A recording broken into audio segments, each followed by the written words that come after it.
Photo number one. Now, I have obtained photo of J.D. Vance in drag while at Yale Law School.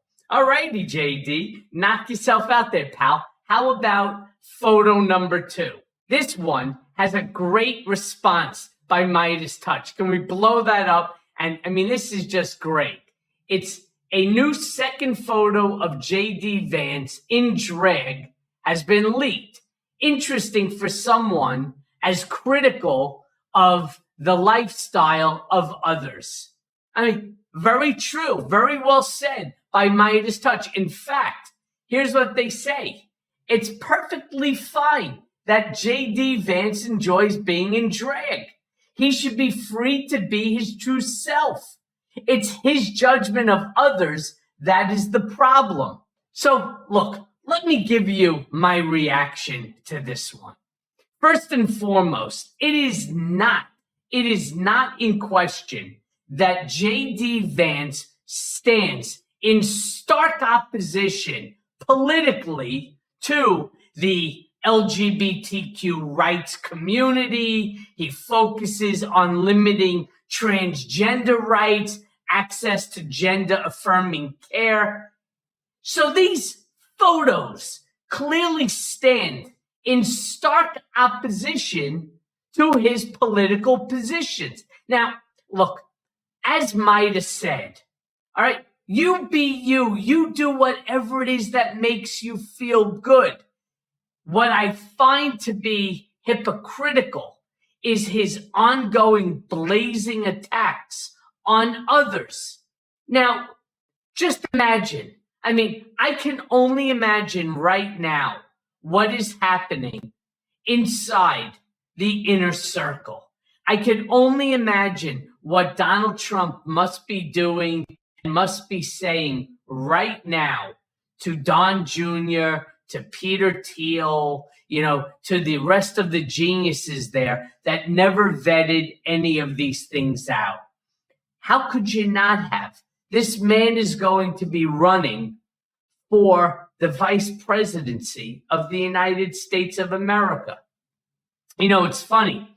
When you start putting that again into contrast, when Trump was being vetted for the presidency, don't think for a second that the nude photographs of Melania did not come to light. They did. And many of us worked very, very diligently to try to get those photos away from the photographer who had taken them of her many years before. And unsuccessful in getting it. He wasn't giving them up, and he didn't give a shit whether Donald became president, didn't become president. He was going to do with them as he saw fit. They were his property, and nobody was going to tell him what to do. Well, here's the only benefit of knowing about those photos of Melania. It gave us an opportunity within which to create a counter narrative. And we started early by talking about her being a model, all right, and the things that models do and so on. I bring this up because this didn't take place on a modeling set. And yes, models take, photos, naked photos all the time. You don't see it on a first lady often, right? If ever before Melania, but as a model, that is what she did. Okay. Now, explain to me. So there's Shady Vance is at Yale Law School. And let's go back for a quick second to photo number one. Let's put that back up for a second, right? What is he doing here? What's the purpose of this photo? You're not pledging a fraternity or anything when you're at Yale Law School. Let's go back to photo number two for a second. This one is even crazier. He's almost posing himself here for Again, what is the purpose? What's the purpose of either of these two photos, these two drag photos? It doesn't make any sense. And I will tell you something. This is not going to inure well for either Shady Vance or for Donald Trump and this campaign. Because this, again, it doesn't just go into stark contrast and in opposition to Vance's political position.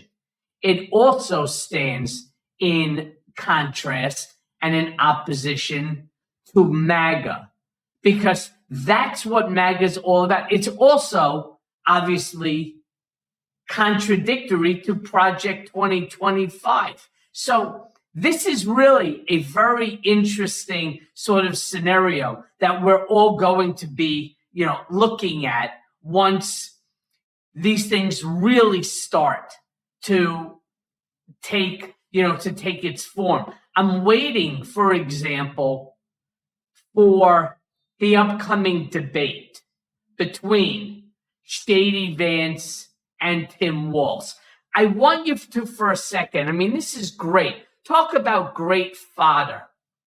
They're going to clearly ask questions about Project 2025. They're going to clearly now ask questions about some of Vance's political positions. And one of them has to be on the LGBTQ plus community, gay rights, same-sex marriage, the whole 9 yards, because Vance has made it a very big part of their platform, especially his platform.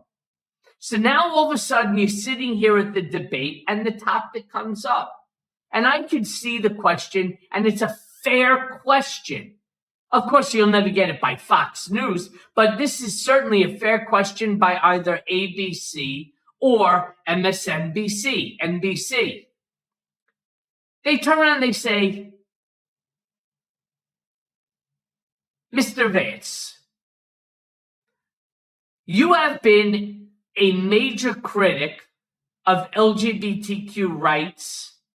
You have been a opponent of same-sex marriage. You talk about the Bible. You use the Bible a lot in the reasoning on why you've positioned yourself as this staunch opponent. Can you please explain the various photos that have come out with you in drag? How do you explain your position today versus clearly your position going back when you were at Yale Law School? Now, let's assume that they don't ask this question. Just imagine now Tim Walz responding to a question about Vance and, again, his positions, his political position. And then he's the one that then brings out these photos. How ass-kicking would that be? And the answer is very much so. It's one, again, the reasons why when he calls Kamala Harris or he calls Tim Walz a chameleon, no. We know who the real chameleon is here. And it's why I will end this segment by saying once again, as I do on each and every one,